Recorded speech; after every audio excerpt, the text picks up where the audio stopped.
जय महादेव। धर्म जगत में आपका स्वागत है। आज हम आपको लेकर चलेंगे भारत के उस तीर्थ पर जो केवल एक मंदिर नहीं बल्कि आस्था, संघर्ष और पुनर्जागरण का प्रतीक है। यह है भगवान का शिव का प्रथम ज्योतिर्लिंग सोमनाथ। समुद्र की लहरों के किनारे खड़ा यह मंदिर हजारों वर्ष से यह कह रहा है कि धर्म को मिटाया नहीं जा सकता। सोमनाथ की कथा की शुरुआत होती है चंद्रदेव से।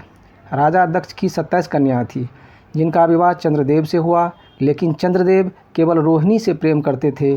क्रोधित होकर राजा दक्ष ने उन्हें श्राप दिया कि तुम्हारी क्रांति छीन हो जाएगी। श्राप से व्याकुल चंद्रदेव प्रभास क्षेत्र में आए और भगवान शिव की कठोर तपस्या की।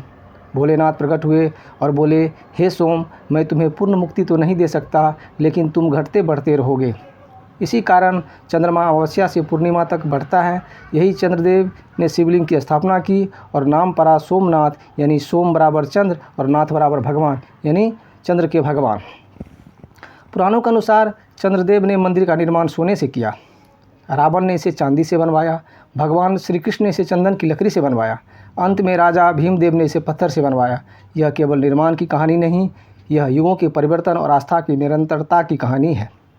इतिहास में सोमनाथ मंदिर को कई बार तोड़ा गया। सबसे प्रसिद्ध आक्रमण 1025 ईस्वी में हुआ, जो मोहम्मद गजनबी में इस मंदिर को लूटा। कहा जाता है कि यहाँ अपार धन संपत्ति थी। मंदिर को तोड़ा गया, शिवलिंग को खंडित किया गया, लेकिन यह कहानी यहीं खत्म नहीं हुई।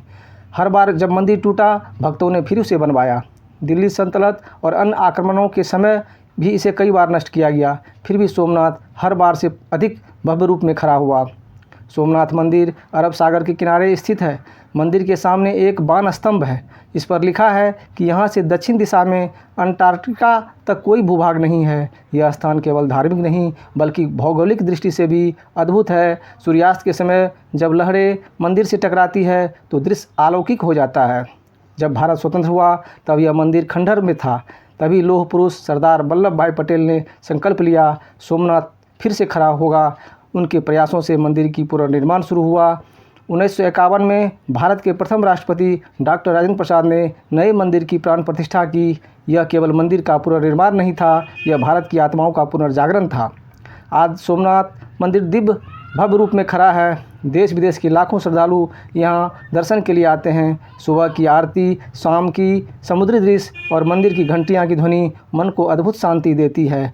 सोमनाथ हमें क्या सिखाता है कि आस्था अमर है, धर्म की तलवार से नहीं मिटाया जा सकता है, हर विनाश के बाद पुनर्जन्म संभव है। सोमनाथ केवल एक मंदिर नहीं, यह भारत की आत्मा है। अगर आपको यह जानकारी पसंद आए तो चैनल को लाइक, सब्सक्राइब कर कमेंट में जय सोमनाथ अवश्य लिखें। जय महादेव।